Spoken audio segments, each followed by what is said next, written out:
generation of the Doctor, and this is my companion, Bridget. Hello. Hi. We are here because the world is going to end in 2012, about 6 months from now. Is it? I hate to be you guys up the day after. Sorry, go ahead. Here's the thing, we're going to try to stop it. Good. But in case that does not work, can we give you one last hug? I would, if you could grab me outside. I can't do it here because I will get in trouble, because then I'm also the person that if I give hugs to people, if everyone will want one, I'll be here for hours. But how about I give you a virtual hug? Ready?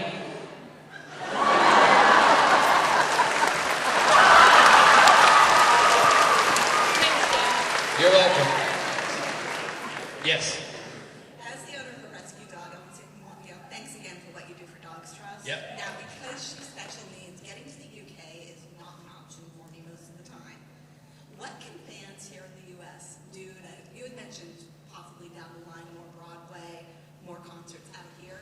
What can we do to help make that happen? Oh, well, it's not so much. It's more so about, I got to be blunt with you, because I'm a business. I also run my own business. I am the business. It's about cost. And for me to come over here to bring my show over, I have my loyal, my dancers, my band, the J4s, as I call them, and they're very attractive. Both boys and girls. But if I bring all of them over, I have to put them up. I have to give them per diems. I put on the productions with, it costs me, do you know what I mean? So I have to look at the finance to see that there's enough people that are going to come see the show that we can either break even or make a little bit of money, because it's not fun when you lose money. We are looking into it. It's something that is something I really, really want to do.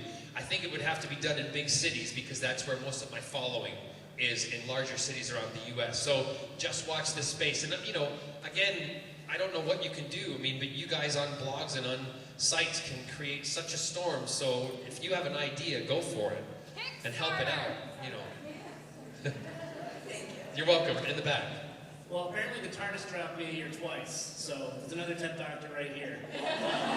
So that could be the problem with the world ending, right there. What's your favorite role in a musical?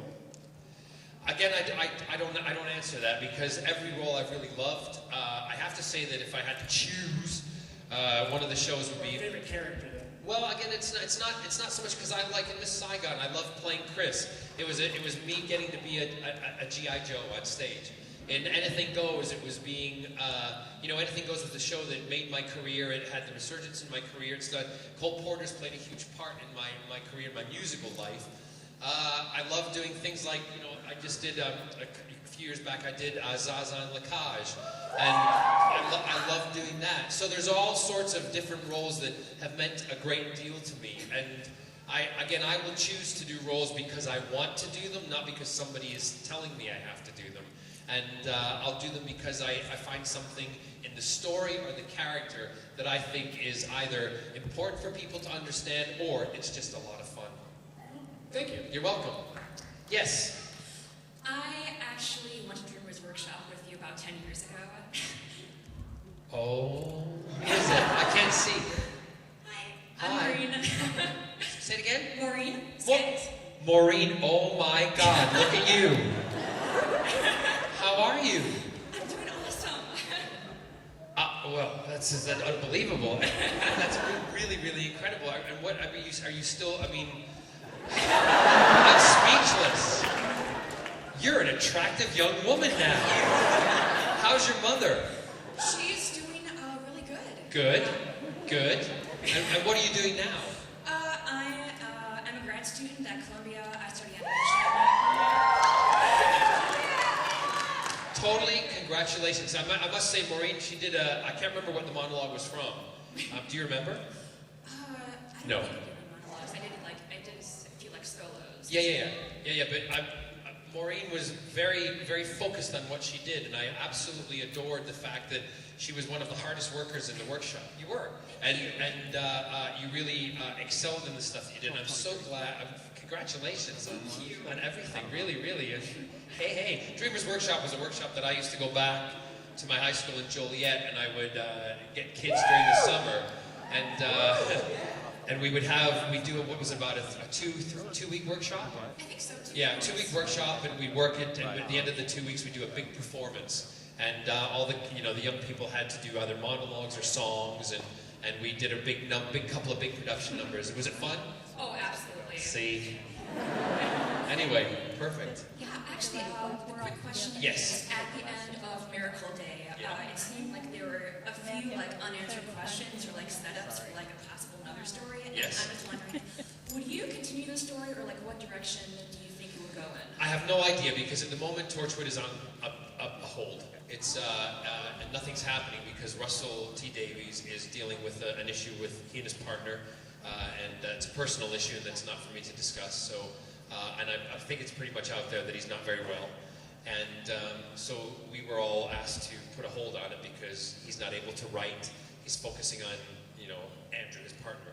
So there probably could be a future. We don't know. I have to move on to do other things. I can't sit around and wait, but I will always be there when that story is to continue. But having said that, my sister and I have written a Torchwood novel, which picks up after. Sweet. And yeah, wait. I'm not stupid. It's almost finished, and it comes out I think it comes out just before or after Hollow Earth. So it's the next installment, and Carol and I have written it in a way that we think it is the perfect movie. So, listen, the first sequence where you get into, because we have to introduce the readers in a book to Jack again, so you have to understand what he is and how he's immortal. And can I just tell you, it's frickin' awesome. Yeah, it's really awesome, and it's called Jesus criminy, because we changed the name. Oh, Code. I'm trying to think. That's it. Access Code. Thank you so much. No. Access Code. Access Code. Yeah. See, we've changed it 3 or 4 times. My sister sends me these emails, and she goes, "We've changed it again." What changed what? Well, you know the part where you were supposed to do this, and then you were supposed to do this because we changed it. And then I go into these meetings and I talk to people about it. She's like, "It's not the same anymore." Anyway, Maureen, thank you. Thank you so much. Yeah, lovely. Thank you. Catwoman, girl, go get it. Ow. Yes. Hi, I'm a librarian at the Joliet Public Library. Go us. Hey, librarians, we love them. And I just want to know what current reading material is on your nightstand and what do you like about it? I'll tell you right now, because I've just bought a couple of new books, and I haven't started reading them yet, because my nightstand has to travel with me. Oh, come on, open up. It was terrible. I've just purchased a book, which is called, it's written by Jessica Francis Kane. It's called The Report. It's about a bomb that goes off in central London during the war, and it kills a lot of people. But it's their stories. Oh, this is terrible. How do I get back? Go to the library, you idiot! And I've got about 3 David Sedaris books on here. I've got Chelsea Handler. I was thrilled to find out that Armistead Maupin is a huge fan of mine, and I just bought his most recent book. I've got my 2 autobiographies. I've also got Hollow Earth and a book that I want to reread because Scott's never read it, and I tried to explain to him that it was one of the books I read in high school that I read completely from page to page over the course of a Saturday, like a weekend. You're all going to go, ooh, but I don't care. V.C. Andrews, Flowers in the Attic.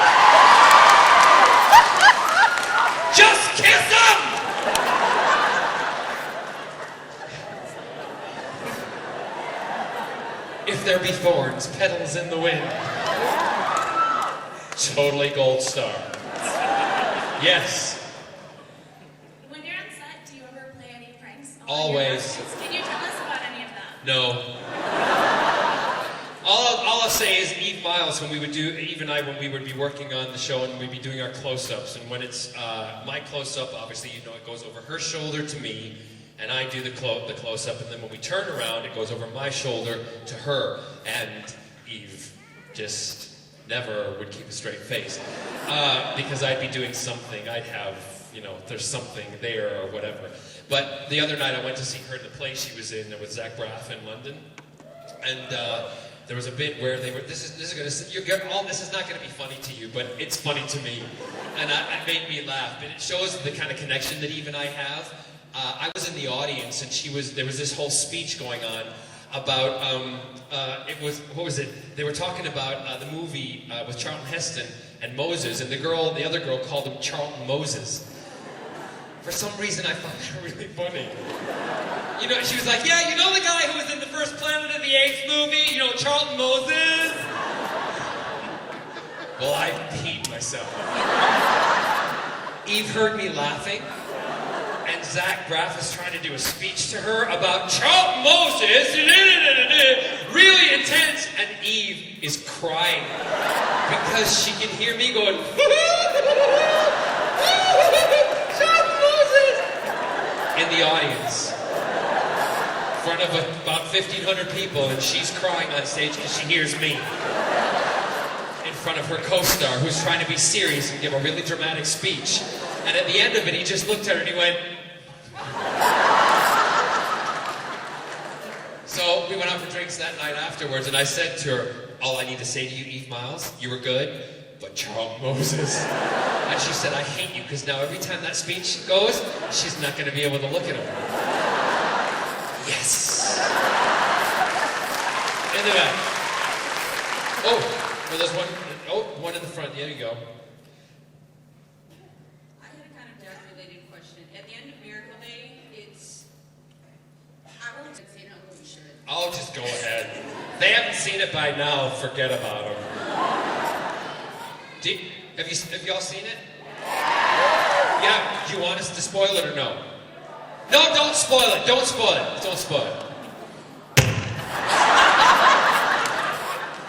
Yes. Well, let's just say there's a major change with Jack. There's a twist. Yeah. Yeah. What are your takes on that? I don't really think about it that much because it's one of the things. Sorry, I have to enter your microphone. I'll buy you a new one. The thing that I do as an actor, I get given the script. I trust the writers, Jane Espenson and Russell T Davies.